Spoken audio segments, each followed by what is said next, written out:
Hey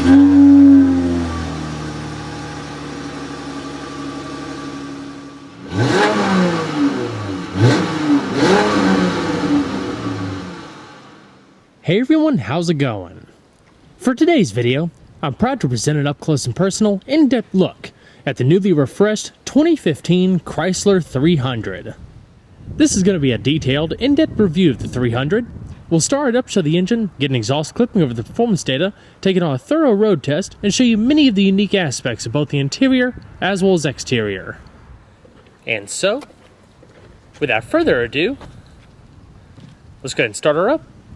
Let her run. Remote start is an available feature on upper trim levels. Standard equipment across the entire 300 lineup is a remote access smart key system, which allows you to lock and unlock the vehicle by just keeping the key fob in your pocket. To lock, just look on the driver and passenger side door handle for the black button, and tap it. The horn will chime and all the doors will lock. Then after waiting a second, go ahead and grab the handle. There's a touch sensor located behind it, and that automatically unlocks the vehicle. This particular example is finished in billet silver metallic with an all-black leather interior and satin metal brightwork found throughout.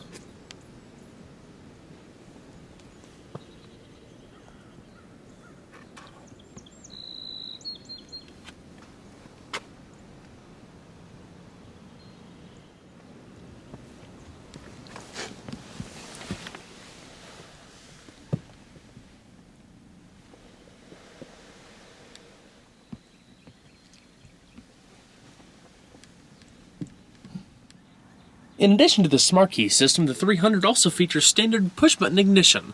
So to start the vehicle, just make sure the key fob is within the interior of the vehicle, put your foot on the brake, the gauges, and the button will illuminate, then simply hit it to go.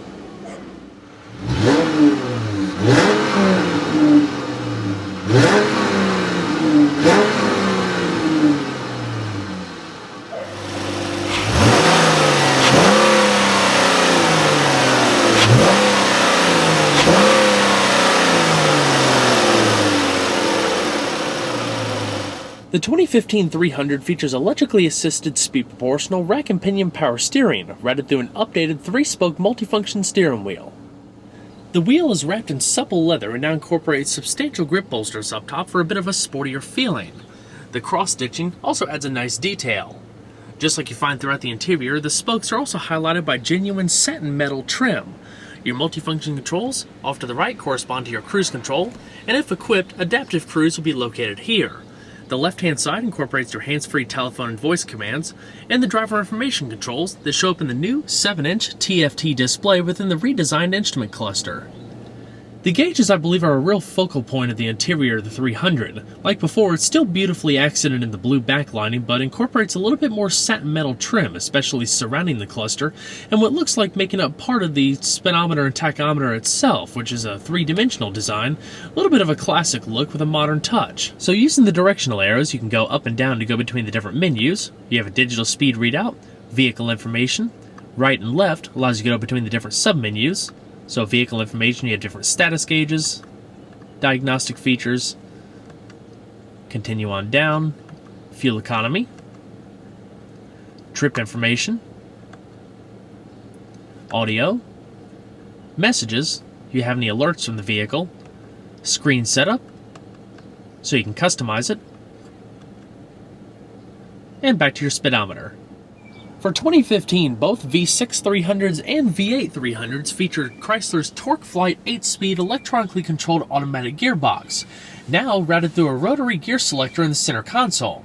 It had an electronic shifter beforehand, or at least for last year's model, and that was alright, but this one definitely is a little bit more convenient. It's a little different. It's being incorporated in some other new Chrysler Group models, namely in the Ram products, and it's very reminiscent of the Jaguar selector, only it doesn't rise up and down out of the center console. It's very simple to use. All you have to do is just put your foot on the brake and twist the wheel to the desired gear selection. This particular 300 Limited does not have the ability to shift it manually by paddles or obviously down here, but what it does have is a low gear selection. So if you push down, rotate over one more time, that's for use when you're going down hills and the like, where you don't need to be accelerating or wearing down your brakes too fast. The selector itself is entirely made of metal. I can only assume that it's aluminum, and has that same satin finish that you find throughout the interior. The sides are also finished in a knurled pattern for a little bit of a grippier surface, and it's very responsive. It's easy to turn, especially if you are in drive and you just need to go into park. Just flick it to the left. It's very quick and kind of eliminates the step of having to push a selector back and forth, especially with my Charger, which is a 2012 model. It still has that gated shifter with that 5-speed automatic. This is far more refined feeling. While not equipped on this tester, a backup camera is available, so when you put it in reverse, it'll automatically come up in the 8.4-inch screen with adaptive guidance lines that automatically turn based on the steering wheel angle. So let's go ahead and flip on the standard projector LED accent and halogen headlamps. Xenons are available on some upper trim levels of the 300. Your hazards are located in the center stack. Both front windows are fully automatic and incorporate laminated glass for improved safety and interior noise isolation. So, let's go ahead and check out the exterior.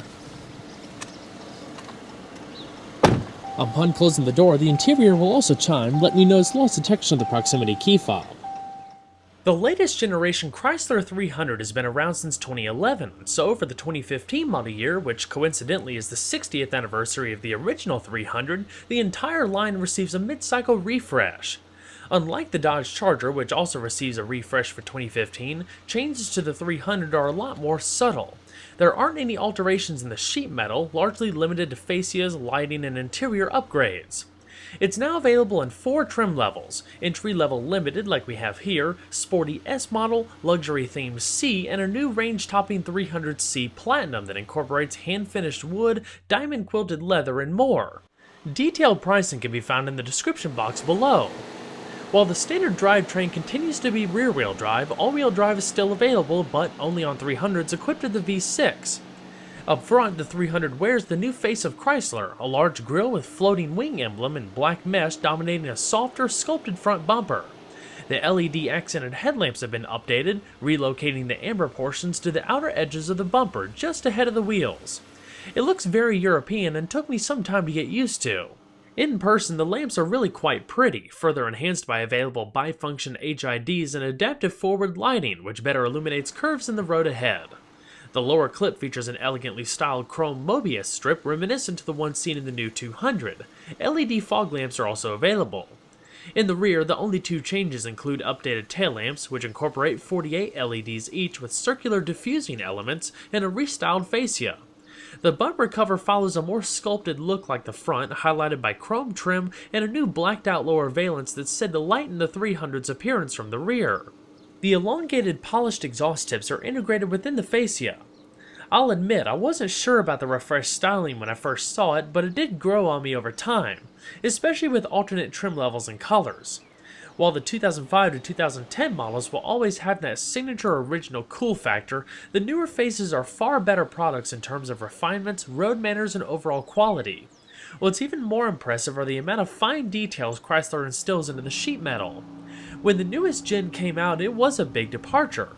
Sure, the general shape was there, but the styling was far more sculpted, almost to the point where you couldn't truly appreciate it until close examination took place. Looking at the sides, you'll notice the high belt line and fenders, designed to pay homage to 300s of the 1950s. A strong, continuous character line projects out from the flared fenders and flows to the rear before creating a C shape, encircling the rear quarters. This actually somewhat reminds me of a Maybach, which could have its center section finished in a contrasting color. Beginning at the headlamps, another half-inch wide flat strip extends over the fenders before sweeping into the A-pillars. The line then re-emerges in the rear quarters behind the C-pillar, continuing back till they blend in with the tail lamps. Each tail lamp is then angled in a way to form vestigial tail fins. The deck lid is even sculpted with a ducktail spoiler. With upper trim levels, you also get unique styling touches here and there, chrome bits, an available panoramic roof, and more. The S receives more aggressive touches such as blacked out chrome trim, special grills up front, and bolder body components with V8 models. Also new for 2015 are a host of revised available safety features, including Full Speed Forward Collision Warning Plus, which provides autonomous braking in addition to slowing or bringing the car to a stop under certain conditions when a forward collision appears imminent. Available Adaptive Cruise now brings the car to a full stop while maintaining the distance between the car and front. The Lane Departure Warning System with Lane Keep and Assist introduces subtle steering wheel inputs, alerting the driver and providing corrective assistance. Of course, blind spot monitoring, parking sensors, and rear cross traffic alert are also available. For the 2015 300 lineup, there's 7 new wheel styles ranging from 17 to 20 inches in diameter. The entry-level Limited carries these 17 by 7 inch silver-painted alloys as standard equipment. The increased diameter wheels also are wider for added grip in the corners. When equipped with the 17-inch wheels, you get two 1565 low rolling resistance all-season Michelin tires, able to hold around 0.78 g of lateral acceleration. There's 2 braking packages, Touring and Sport. Sport has larger diameter front and rear ventilated rotors and beefier calipers. The Limited naturally comes with a Touring setup consisting of 12.6 by 1.1 inch ventilated discs up front and 12.6 by 0.4 inch solid discs in the rear with single piston calipers at each corner. This setup is able to bring the car to a stop in about 118 feet. As far as the suspension, all 300s feature front and rear stabilizer bars, as well as an independent double wishbone coilover setup in front and a 5-link design in the rear with isolated suspension cradle and new cast aluminum front and rear axles. There's 4 levels of suspension tuning: Comfort, standard on the Limited, Touring, all-wheel drive Touring, and a Sport tune setup for the 300S. Overall length is 198.6 inches, with a width of 75 inches and a height of 58.4 inches, running on a 120.2 inch wheelbase. Total curb weight for the V6 rear-wheel drive is shown here is around 4,029 pounds. The 300 comes standard with Chrysler's 3.6-liter Pentastar V6. It's an all-aluminum 60-degree engine with double overhead cams, 4 valves per cylinder, a 10.2-to-1 compression ratio, and a redline of 6,400 RPM. In its basic form, it produces a healthy 292 horsepower, 6,350 RPM, and 260 pound-feet of torque at 4,800 RPM. 0 to 60 times are estimated to be around 6.6 seconds, while the top speed is limited to 115 miles an hour. On the road, it does feel quite responsive. While the V8 packs serious grunt on the open road, around town you almost don't even notice a difference. If you're looking to save fuel without sacrificing power, the V6 is a great all-around engine with stellar fuel economy. In the 300S equipped with the V6, it's actually tuned to deliver an even 300 horsepower and 264 pound-feet of torque. Equipped with the 5.7-liter Hemi V8, the 300 churns out 363 horsepower and 394 pound-feet of torque. As far as fuel economy, the 300 carries an 18.5-gallon fuel tank and runs on regular 87 octane. EPA estimates range between 19 miles to a gallon in the city and 31 on the highway for rear-wheel drive models. All-wheel drive drops it to 18 and 27 respectively. For 2015, the interior receives a few refreshed touches to evolve it alongside the Charger. There's still a number of components shared between them, like the door panels and center console, but the Chrysler differs itself primarily with the unique dash design. It's not necessarily a bad thing, as overall build quality is first rate in my opinion for the class. It feels solid and well crafted. I believe it's even notably quieter than the Charger. Since the 300 leans more towards luxury, it makes sense, especially since the interior is toned down quite a bit from the Charger's aggressive muscle car theme. There's even the added touch of higher quality and more modern materials, including a stitched cover for the instrument cluster, genuine satin metal replacing the Charger's mirror quality chrome, and faux wood trim in the base models. Genuine wood is available in upper trim levels, especially in the 300C Platinum, while the S gets unique Charger-inspired aluminum trim. The standard seats feature 8-way power adjustment and 4-way power lumbar for both the driver and passenger. Leather is standard, as is heated front seats. They're definitely pretty comfortable. They don't offer quite as much lateral support as the more heavily side-bolstered seats in the 300S, but I didn't find fault with them at all, especially on longer trips. They're quite enjoyable. I also really like how both the Charger and 300 incorporate the vehicle's logo stitched into the floor mats in addition to the all-weather portion. A manual tilting telescoping steering wheel is standard, but a power heated unit is also available. Standard driver's side knee airbag, optional power pedals, and the padded dash. On the left, you have the controls for the interior illumination as well as ambient lighting, and you can also opt for a full panoramic sunroof. Ambient lighting is found throughout, namely in the door handles and center stack. So let's go ahead and see how she sounds.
So let's go ahead and shut her up. Nice solid panels. Many of you long-term subscribers are probably aware that my daily driver is a 2012 Charger RT Max. And it's interesting because I've actually never driven one of these newer 300s. I've driven a lot of the first generation, or at least the ones from the mid-2000s, but I've never driven one of these and never had the opportunity. So when I heard I was going to get a 300 press loaner for the week, especially the 2015, I was pretty excited to be expected. But this Limited is essentially the base trim, which I was pretty surprised. I knew it wasn't a C when I first saw it. Typically, press vehicles are more of the loaded spec, so I thought this offered a pretty unique opportunity to be able to actually see what the base model is, because, I mean, obviously I don't typically film the base models because I like to show all the gizmos and gadgets and all that stuff, and I've actually never driven a V6 300. I've always filmed the V8s. Obviously my Charger is a V8. I like V8s, so I really wanted to be able to experience the Pentastar firsthand, see what it was like. Taking a trip back up to my hometown right now to really see how it's like on an open stretch of road, and it's just, overall, I've really enjoyed my time with it. I got a few days left. We're about to get a winter storm in, so let's talk about how the new 300 drives before the weather bottoms out. I was really glad I was able to make this video for two reasons. One, I really wanted to highlight how far Chrysler Group has come in the last few years, especially since the new product onslaught started just rolling out since 2011, a couple of years or so after Fiat partnered with them. I mean, the products that they offer are just phenomenal. I mean, past reliability, all that kind of stuff, I mean, just completely toss it out the window with these new vehicles. The build quality is amazing. They have updated modern transmissions, modern engines. They're efficient, and they offer a lot of bang for your buck in their respective segments. Mainly talking about the Charger and 300. I mean, the 300, standard leather, standard heated seats, standard dual zone climate control. I mean, it's just a really nice vehicle, even in this base trim. You know what this vehicle actually reminds me a lot of, and a lot of you probably don't know this, but one of my first cars was a 2000 Chrysler 300M. It was built on that LH platform series from like the late 90s, and it was produced from 99 to 04. It was a front wheel drive V6, 4-speed automatic with auto stick manual shifting, and it was a good car. I loved it. I mean, I had it through high school and whatnot, and ended up selling it for something else a little later. But this car, this 300, reminds me a lot of that car, and I'll tell you why. My 300 was as loaded as it got for the day. It had heated seats, it had the Infinity audio system, and it had the, I mean, it was very, very fancy looking. I felt really, really special driving it. And this one, even though it's not as loaded to the gills as my Charger or a 300C, it kind of gives me that same feeling. It takes me back a little bit to when a car can be somewhat loaded, but still very simple. I mean, the Uconnect system is the most complicated piece in this vehicle, and it's really not complicated if you've seen my past reviews where I highlighted it more in depth. I mean, sure, this doesn't have cooled seats, it doesn't have memory seats or a heated steering wheel, but it's covered in premium materials. The speedometer cluster is out of stitched material. You have the faux wood everywhere that kind of has like a dark ashy looking color to it. It's really pretty. And everywhere you look, there's this satin metal trim. I mean, the cabin is very well appointed, and it's nice. You have the analog clock up there, just like my old 300 did. So in a lot of ways, it's very similar in terms of just the feel of it, the enjoyment of it being simple, yet being comfortable, and just the right amount of features without breaking the bank. I mean, there's plenty of cars out there in the segment. There's plenty of more expensive cars in the segment that don't offer the type of equipment that this one does as standard. So it's really interesting. But this one is a whole lot better in a lot of aspects, and one of the reasons being that it's rear-wheel drive. So you don't have front-wheel torque steer or wheel hop that plagued my 300. You get relatively sporty driving characteristics. I'll always prefer a rear-wheel drive vehicle over anything else just because I like the way they drive, but I mean, the 300 is also available in all-wheel drive, so if you live in a area prone to inclement weather, you can do that, and it'll probably add to a little bit of performance as well with added traction to the ground. But the first thing that you'll notice when driving, at least the 300 versus the Charger, we do a little bit of comparison now.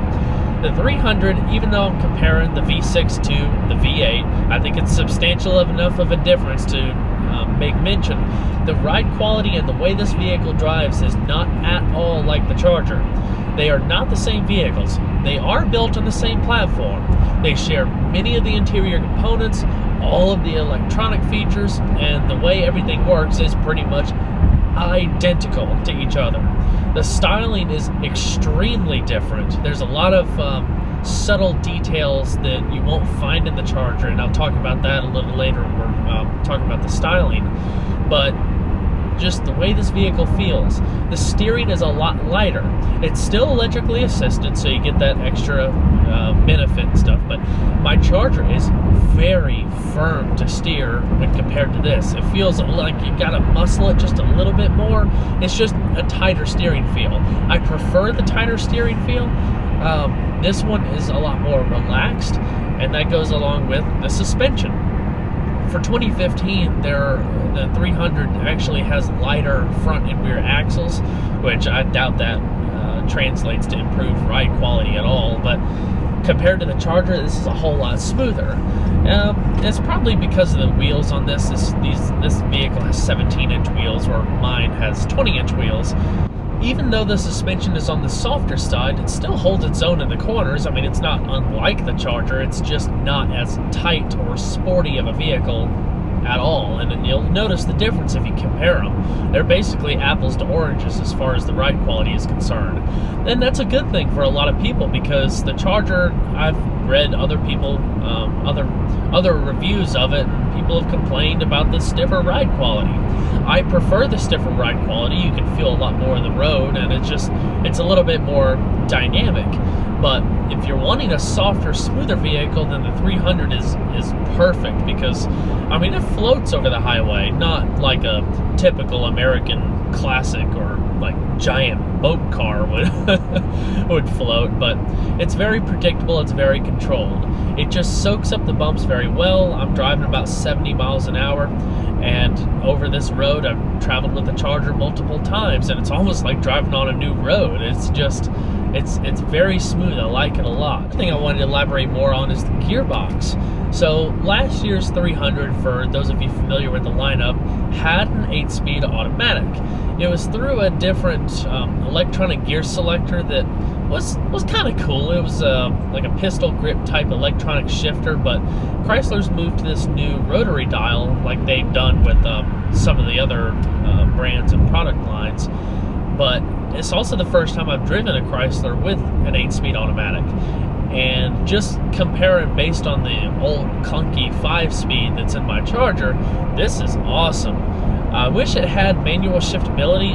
The base model doesn't, but you can opt for a set of aluminum paddle shifters behind the steering wheel on some of the upper trim levels. So that adds a little bit more dynamism, and there's like a optional sport mode and that increases or decreases shifting times and firms things up a bit. So you can definitely get quite sporty and dynamic with the 300 when properly equipped.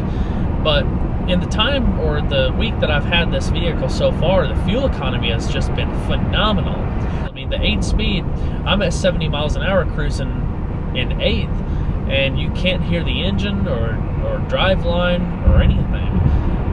The revs drop down pretty low, and that's the benefit of having an 8-speed automatic, which is essentially 2 overdrive gears on top of a 6-speed automatic. It just drops the revs down and adds towards fuel economy, so that's a good thing. And I'm really looking forward. I hope I get one this year, to a Charger V8 that has the new 8-speed automatic, because I really want to compare it to the one in mine, because I know it's going to be hard driving that and then going back to mine. The gear changes are pretty smooth overall too. I mean, you still feel them in the lower gears, especially like when starting out. It's not the quickest shifting transmission ever. That leaves some room for the faster shifting times and the sport modes of the other models, like I said earlier. But especially when you're going into the higher gears, 4th, 5th, 6th, and so on, you almost can't even tell that the vehicle is shifting. I mean, downshifting from 8th, 7th, I mean, it's very smooth. So it's a relaxed transmission. It's not geared for sportiness or anything like that, but it does its job very well, and it's far more refined feeling and shifting than that previous 5-speed automatic of a few years ago. There's 4 different audio systems available. This base 6-speaker setup actually provides an impressive level of quality for the average listener. The next step up are 6 premium speakers of the 276-watt digital amplifier. Above that is the 552-watt 10-speaker Beats audio group, with the highest being a 19-speaker 900-watt Harman Kardon surround sound system. The 8.4-inch Uconnect infotainment system comes as standard equipment, as does satellite radio and Bluetooth technology. Equipped on our tester is an upgraded version that includes navigation and a few extra goodies like SiriusXM Travel Link, traffic, and more. In my opinion, Uconnect is one of the easiest systems to use on the market. It's responsive, it's nicely organized, and is flexible with multiple different types of media devices. It can also act as a Wi-Fi hotspot, which is pretty cool. I've gone more in depth in previous Chrysler Group reviews of the Uconnect system, so if you want to see how it works a little bit more in depth, see the links provided in the description box below.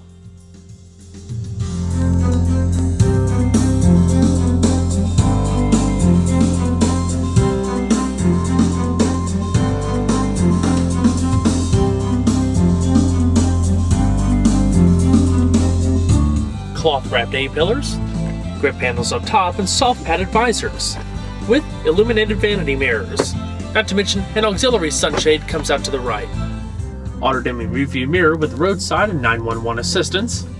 In the chrome accented top stack, you have your interior illumination, and LED reading lamps, LED lighting that casts a glow onto the center console, padded sunglass container, and you also have the option for Garage Home Link.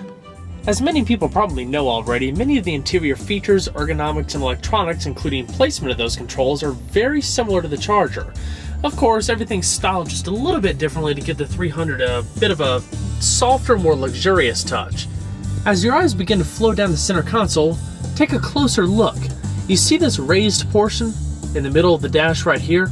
That's actually meant to somewhat continue that dip in the hood right there. So if you look closely, the lines meet up. Not only that, but they also act like they cradle the center screen. I just love little special details like that. Right above the screen is an elegant analog clock. Its shape is reminiscent to the grille up front. Right beneath the screen, you have your basic controls, back button for the system, tune, browse, enter, as well as your volume and power. Traction control is located here next to your hazard switch, and you can put it into a sport mode, so if you wanted to have a little bit more of spirited driving and less innervation from the car's stability systems. Once activated, this shows up in the TFT display. And as with all Chargers and 300s, they come standard with dual zone electronic automatic climate control. So fan speed in the middle, automatic, AC and recycling, temperature, front and rear defrost. These are just your basic controls. If you want to go more in depth, including changing the zones, you have to go to the Uconnect screen. Coming across the center console, the soft dash padding also comes to about right here where it meets with the cup holders. You have a small storage cubby lined in felt with a 12-volt power outlet, another storage tray. Pull back the little cover and you have two illuminated cup holders that could also be had heating and cooling in certain trim levels. All the way in the back you have a soft padded armrest with removable tray, chain storage, and your other media inputs, SD, USB, and auxiliary. It's also a pretty deep well, LED lit, with an extra 12-volt power outlet. As far as the steering wheel, like we briefly touched on earlier, the right-hand side houses your cruise control. Adaptive cruise will be located down here if equipped. Driver information system here, hands-free telephone, and voice commands. Help!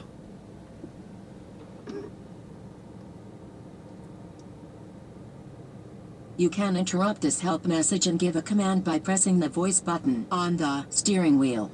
To change the temperature, say things like set temperature to 73 degrees or set driver temperature to 73 degrees. To make phone calls, press the phone pickup button and say something like, "Call John Smith, work."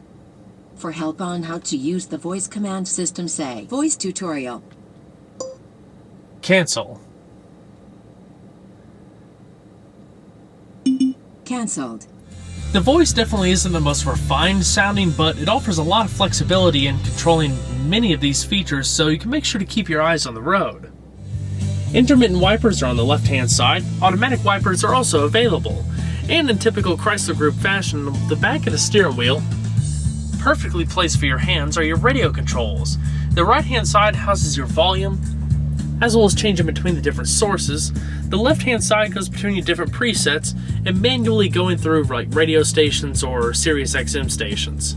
And in the bottom, like you saw earlier, your lighting controls, trunk release, interior lighting dimmer, as well as ambient lighting dimmer. Alrighty. Let's go ahead and shut her down. And we'll check out the back seat.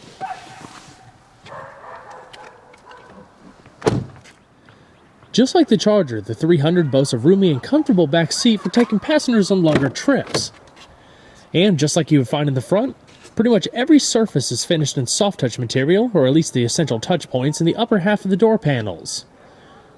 The satin metal brightwork, lower storage. On some upper trim levels of the 300, the middle portion of the padded material might differ with some fancier appointments, in the addition to the option of having two-stage heated rear seats. Along with the front, when you have that package, you also get the perforated leather.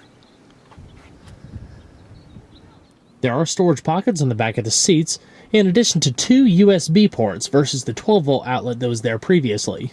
Also, if equipped with the heated seat option, the controls will be within that stack. So now, let's go ahead and hop on in on the other side and check out the interior space. For the 300, climbing into the back seat is a little bit easier than it is in the Charger because of this more formal roofline. It's a bit more squared off right here than the fastback style of the Charger, which allows a little bit more room, and you can definitely notice. Just like the front, Back doors have that nice solid feel, and overall it's a very comfortable back seat. Just like my Charger, it's one of the reasons why I like it. I mean, you can definitely carry 4 passengers in this car very comfortably. You can sit a third person right here for a total of 5, but unless they're a child or someone who's just willing to straddle this big drivetrain rump right here, it's not necessarily the most comfortable seat. Like I said, you can get 2-stage heated seats for the back for each of the outboard seats. It's also very comfy. The bottom cushion kind of sits you down like a bucket seat, and you have good lateral support across the sides, excellent lower back support, and a little bit of lateral support. So it holds you pretty well. In the middle, you have a fold-down padded armrest with hidden storage, 2 cup holders that are also illuminated at night. While these headrests in the back are fixed, you do have an adjustable headrest in the middle right here that you can put down for better visibility when not in use. As far as overall interior space, I'm 5'10". With a comfortable seating position for myself up front, I probably have, I'd say, 5 inches or so of leg space and maybe an 1.5 inches or so of head space. Of course, you have side curtain airbags all the way around, padding on all of the pillars, grip handles up top with coat hooks and illumination. The USB ports are definitely going to be more convenient with tablets, smartphones, and all that kind of stuff. So that's definitely a nice upgrade. I like that a lot. But overall, pretty simple. Well equipped even in this limited trim with just nowhere to go but up. So let's go and check out the rest of the vehicle.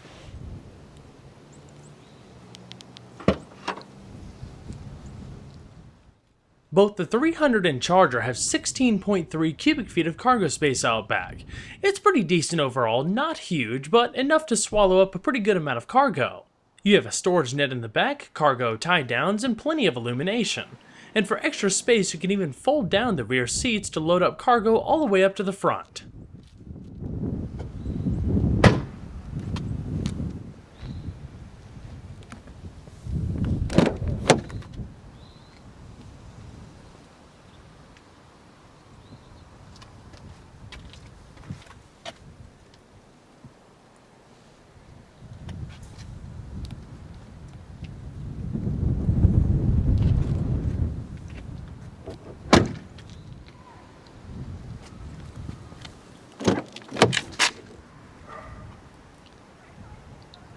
The passenger seat also features the same power adjustments, including the 4-way power lumbar that you find on the driver's seat.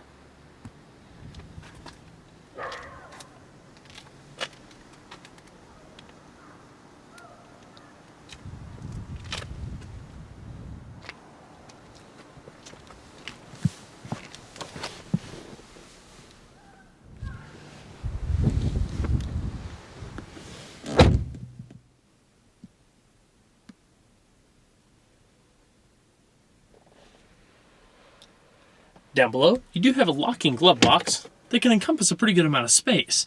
It's a 2-tier design, so you have a split level pocket up there. It's all illuminated and lined in soft touch material. The Charger and 300 offer a lot when it comes to standard features, style, and performance. They're not your typical family sedans, each having a specific demographic. With excellent build quality, roomy and comfortable interiors, and top-shelf technology, I highly suggest if you're looking for a car in this segment to place these high up on your list of things to consider. Well everyone, I hope you enjoyed the in-depth look at the recently refreshed 2015 Chrysler 300. Be sure to stay tuned next time. There's a lot more where that came from. Take care everybody.